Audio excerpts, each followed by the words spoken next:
Hi everyone, it is Tracey here. I'm a mortgage advisor with the company VerdiPlus.com. I am here to do a very brief update on the current Labor Party policies in relation mainly to property investment. The reason for that focus is we at Verdi Plus predominantly work in the mortgage market, providing mortgage advice and securing mortgage loans for property investors. So I thought, given that we work in that space a lot, it was timely to do this. Just so you know, this is a brief overview. The reason for that is that the policies are coming through. Some of them don't actually have a lot of detail.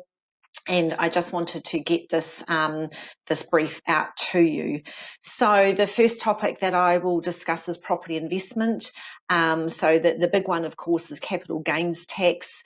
Going into the election, it was changed that there would be a working committee set up to review this.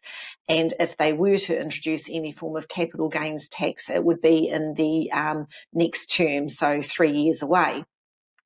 The however to this is we do have a current tax, the Bright Line test, which basically means that if you bought a property and sold it within 2 years, you would need to pay tax on any profit of the property. So what they have been talking about is extending the Bright Line test from 2 years to 5 years, and given that it's an existing tax, they may well introduce that sooner rather than later. It is likely that if it was introduced, that it wouldn't be retrospective, meaning that from the date that they set it going forward, it would become 5 years, and anything previous to that, 2 years. One of the other big things coming through is the ring fencing of investment losses. So if you own a property right now and there are tax losses sitting there, you can basically rebate those losses against your personal income and pay less personal tax. This will cease, so they're going to bring this out over a period of 5 years with a 20% reduction every year for 5 years. What that means is that you can still use those losses, but in the future against the profits of that particular property. So it just means that there is a delayed ability of using losses. And of course, you will only be able to use the losses if the property does become profitable in the future.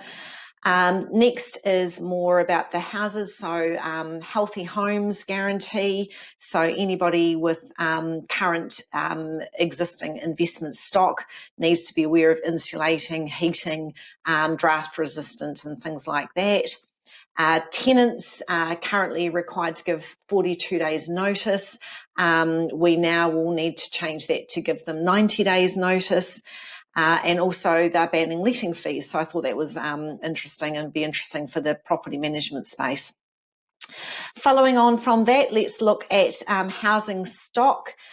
Just to give you a bit of an overview on where we're at with housing. Home ownership rates for the under 40s in New Zealand has gone from 50% home ownership to 25%. So we've seen a dramatic drop, and that's in relation to affordability.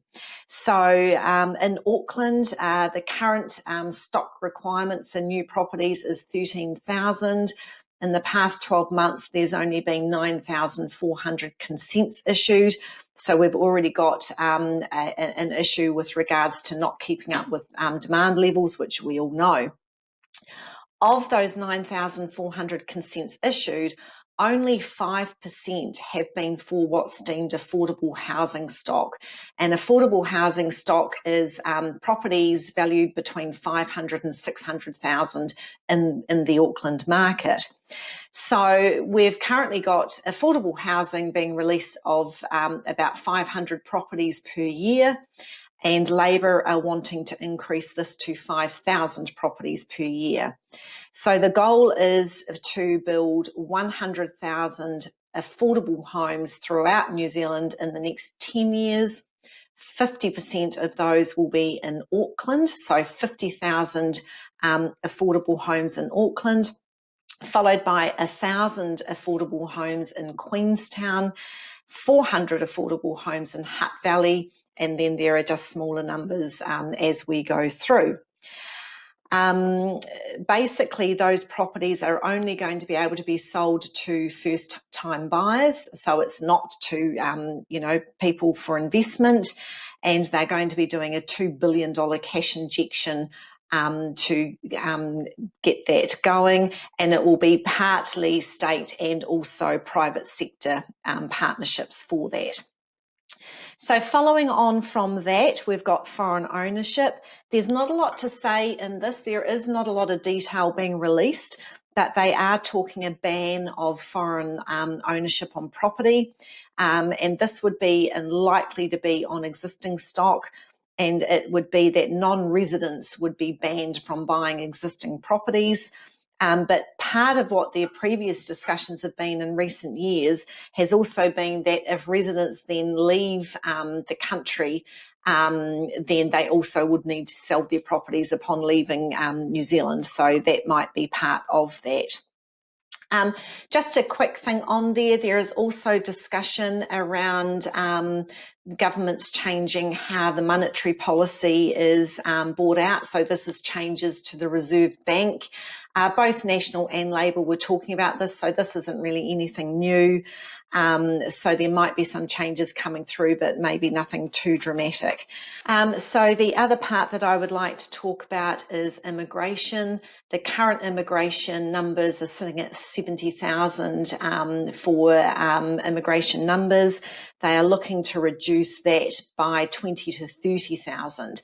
Now, what I found interesting in looking into this is that they are looking to reduce student visas and post-study student visas by 15 to 20,000 in numbers. So if you think of reducing immigration by 20 to 30,000 and 15 to 20,000 of that is in that student visa post-study realm, they are definitely saying they still want to be able to supply workforce to New Zealand, but it might just be more in that student visa space that they look at changing.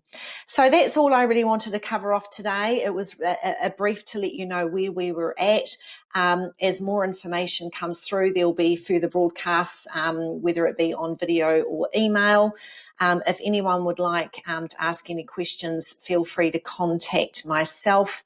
My details are Tracey, Tracey, @verdiplus.com. All the best. Thank you.